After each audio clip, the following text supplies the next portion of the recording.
Oh yeah, that's been part of it. You're actually playing a game with the grandkid and you're rolling around on the floor. You know, the sensor alerted because there were people on the floor moving, but there isn't a problem.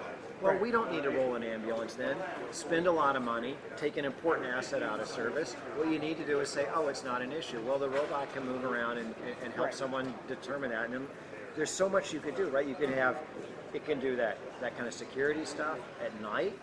In the day, it can be a social telepresence robot, and maybe at some point it's got a vacuum module on it,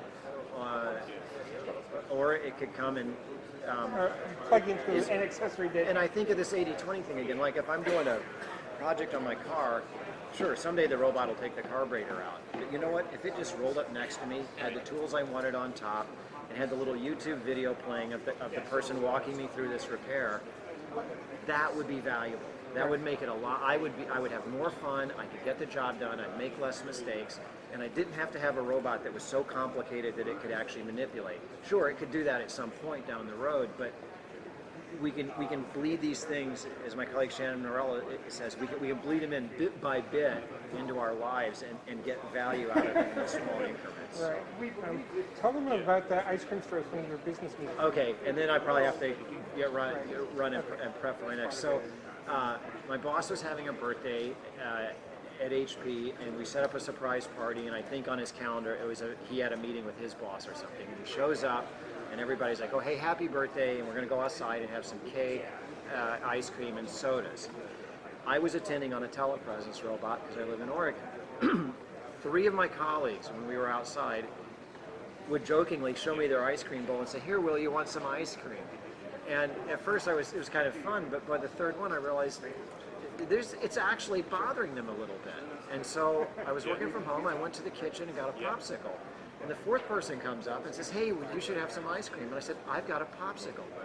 I got a huge smile because we were together doing something you didn't ordinarily do at work, which is kind of have sweets and candy, right? And I think if I had a cup of coffee, it wouldn't have been the same because we have coffee at work all the time. So even though we were physically distinct, I didn't have the same exact thing. We had something that logically was similar. We were both stepping out of work, eating something sweet, having a little festivity for 20 minutes before we went, back to the grindstone, as it was. It was a really wonderful experience. But I would have never predicted that I needed to kind of participate physically as they were over the remote distance. So that was something that I think you kind of have to just experience it and then see what happens. So part of what I've learned with these telepresence spot is that the social interactions aren't defined. I'll be on it, and people will pick it up and move it, and they'll turn it, and for fun, and they'll point me at the wall with my face to the wall.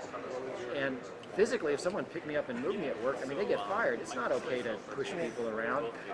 But with the telepresence spot, the social norms are unknown. And so, yeah, a little part of me feels, well, I'm not super comfortable with you pushing it around, but I'm thrilled to be at the edge of technology and realizing that we have to learn interaction rules for these things, and they don't really exist, which to me is really fun because I like tech and the new wave, and right, that is the leading edge, right? We don't have a precedent. We experiment, we do some things that are good, we do some things that are stupid, and then we learn. Okay. Is there an email address where people can, ask you questions? If someone just wants to send something to me, I'm on LinkedIn. I'm Will Allen, the one that Hewlett Packard, or they could just go Will, W-I-L-L, Allen, A-L-L-E-N, at HP.com, and I'll respond. I'd love to talk. If it's tech, I'm always interested. Fantastic. Yeah, this is Roy from thenewsbubble.com here at the HP Business Expo 2016 here at the San Jose Convention Center. Thanks a lot for watching. We'll see you in the next bubble. Thanks, Roy.